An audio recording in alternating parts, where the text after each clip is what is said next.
तुम्हें पता है तुम जब साथ होती हो ना तो दूसरा कोई एहसास नहीं होता। ऐसा लगता है इस दुनिया में सब खुश है, किसी को कोई तकलीफ हो ही नहीं सकती।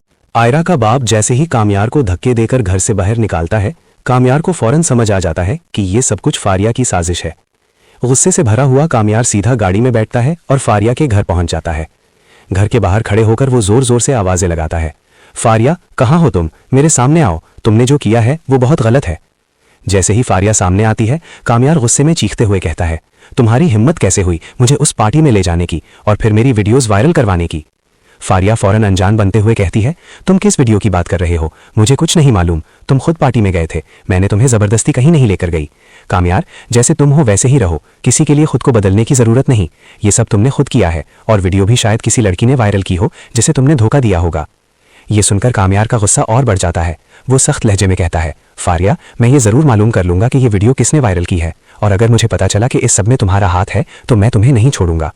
इतने में फारिया का बाप नीचे आ जाता है। वो कामयार के सामने आकर कहता है, जो बात करनी है मुझसे करो, मेरी बेटी से दूर रहो। हमने तो समझा था कि तुम फारिया से मोहब्बत करते हो और उससे शादी करोगे, लेकिन तुमने मेरी बेटी का दिल तोड़ा है। अब मैं तुम्हें मजीद इजाजत नहीं दूंगा कि तुम उसे तकलीफ दो। यहाँ से दफा हो जाओ और आइंदा कभी फारिया के आसपास भी नजर मत आना। ये सुनकर कामयार गुस्से में कहता है, अंकल अगर इस साजिश में फारिया का जरा सा भी हाथ हुआ तो मैं उसे नहीं छोड़ूंगा। ये कहकर कामयार वहां से चला जाता है। पूरे रास्ते कामयार की आंखों में आंसू होते हैं। वो आयरा को खोना नहीं चाहता, लेकिन आयरा अब उसकी शक्ल तक देखना नहीं चाहती। घर पहुंचकर कामयार अपना कमरा बंद कर लेता है। वो रोता है, चीखता है, चीजें तोड़ देता है। वो खुद को बदलने की कोशिश कर रहा था, लेकिन फारिया ने जो जुल्म उसके साथ किया वो उसके लिए नाकाबिले बर्दाश्त था। कामयार चाहता है कि आयरा से मिलकर सब कुछ सच सच बता दे, लेकिन आयरा का दिल मुकम्मल तौर पर टूट चुका है। वो अब कामयार पर जरा सा भी यकीन नहीं करती। आयरा ने अपने घर वालों से लड़ झगड़ कर कामयार से शादी का फैसला किया था, लेकिन अब उसके लिए यह हकीकत नाकाबिले कबूल है कि कामयार दूसरी लड़कियों में उठता बैठता रहा। इसीलिए आयरा ने इस शादी से साफ इनकार कर दिया।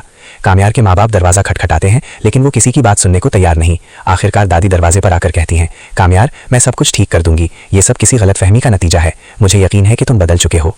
लेकिन कामयार जान चुका है कि अब आयरा कभी उसकी जिंदगी में वापस नहीं आएगी।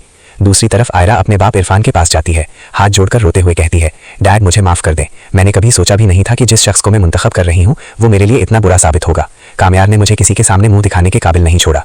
इरफान आयरा को गले लगाकर कहते हैं, मेरी बच्ची तुम बहुत अच्छे वक्त पर बच गई हो, अगर तुम्हारी शादी हो जाती और फिर ये सब सामने आता तो मैं तुम्हें उस घटिया इंसान से कैसे बचाता।